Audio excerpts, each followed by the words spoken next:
Hi everybody, we are here in Easton, Pennsylvania at the Nurture Nature Center, and I'm with Rachel, who's the director of the center.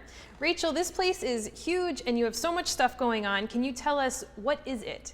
Sure, Jamie. The Nurture Nature Center is a dynamic center for community learning about environmental risk. We began initially in response to the repetitive flooding that happened here in Easton, but since then we've grown to encompass a variety of topics. How did this get started? Where did this come from? Sure. It's a great story. Actually, there's a foundation that's got the similar name. It's called the Nurture Nature Foundation. Okay. And it owns a property in the floodplain here in Easton. And after the flooding hit in 2004, 5, and 6, it wanted to do something to model best practices for how to manage flooding in urban communities. And so we began a long journey meeting lots of partners and federal agencies and state agencies who were concerned about that issue. And we talked with them and they said the primary thing that needs to happen here is that the public needs to be educated about flooding and how they can reduce the risk. And so from that time period, the Nurture Nature Center was born. Wow, and typically it sounds like something that you wouldn't really associate with like a physical building like this beautiful space. You have art everywhere, you have some really cool things that we're gonna check out. So I'm really excited to see how your mission ties in with this awesome community outreach that you're doing. So we're gonna go check out some things.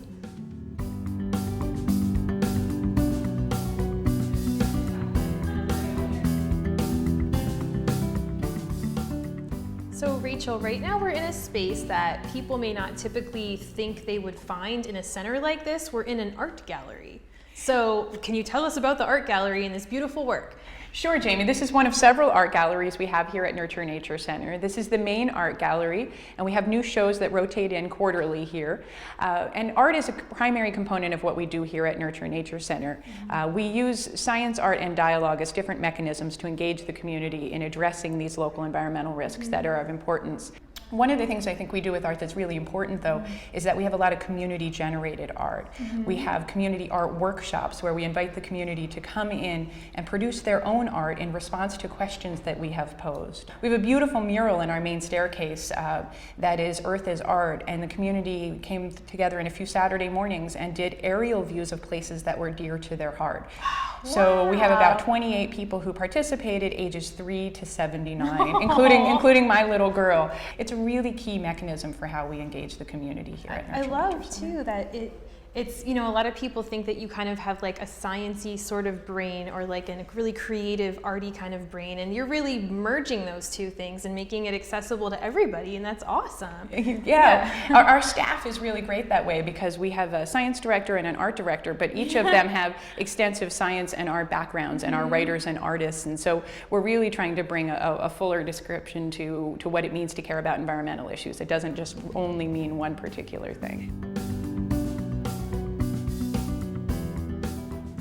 Rachel, we're in another beautiful room in this building, and it looks like a movie theater. Is that what you use the space for movies? Yes, Jamie, in part. We do a lot of educational programming and community activity in this room, and behind us there is a movie screen. We have a movie series that we are currently doing, and we choose documentary films of various environmental or community development interest. Those are partnered with, one of our programs is Buy Fresh, Buy Local of the Greater Lehigh Valley. Yes. For anyone who may not be familiar with Buy Fresh, Buy Local, what is that? Sure. Buy Fresh, Buy Local of the Greater Lehigh Valley is designed to encourage consumers and farmers to connect together and to help consumers get to know where to find local foods, understand the value of local foods, and get to know your farmer is one of the key messages. So it's really about trying to grow the local foods economy here in the Lehigh Valley. Yeah, we definitely support that. Yes, it's something close to your heart, right? Yeah. How does the work that you do here in Easton, Pennsylvania, how can that kind of translate to all over the country? It's a good question, Jamie, and something we think about a lot because Nurture Nature Center is a really unique model for bringing together science, art, dialogue, and environmental issues all into one facility. But the topics that we're talking about are national and regional importance. Some of the flood education materials we've done are now being used nationally because the issues are really very much similar when you go across the country. The issue of local foods is obviously a national issue. Managing our watersheds so that they're we're safe and clean, and so that and preparing for flooding is an international issue. So having a neutral ground like Nurture Nature Center where people can come and hash out the issues and discuss the pros and cons of various approaches is something that could and should be happening in communities across the country. We're really fortunate to have this great facility to do it here in the Lehigh Valley.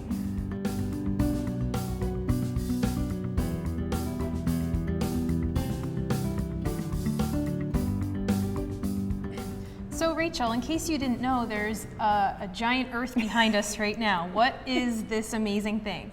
This is an amazing thing. This is our Science on a Sphere exhibit. It's the premier exhibit here in the facility.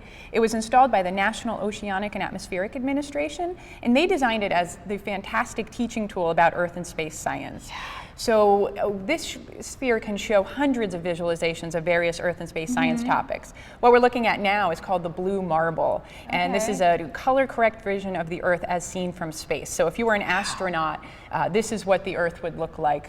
We use this sphere to educate the public about a variety of topics, including, of course, flooding, where we began. We started a new custom program called Rising Waters, which shows the connection between global climate and flooding. And we've now shared this with the whole network of Science on a Sphere sites. So we're one of 100 places around the Earth that has this exhibit in their facility. We have about 4 programs we show on it. One of them is about the solar system, but the other 3 show some of these really compelling visualizations of Earth science on here. You can see airplane traffic travel, you can see the migration of animals, as well as real-time, as well as real-time data feeds from NASA and NOAA showing you real-time ground cover, hurricane patterns.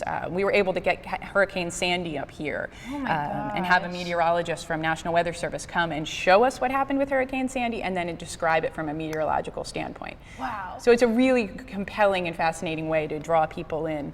Yeah, it really beats a PowerPoint presentation. It sure beats a PowerPoint presentation, and it really draws home that we have just one Earth and one planet, and that we're all living on the same spinning sphere here. So people really appreciate it. Thank you so much for spending time with us today and Thank showing you. us your very cool center. And you can find out more about what they do here at nurturenaturecenter.org, and we will see you back at the kitchen.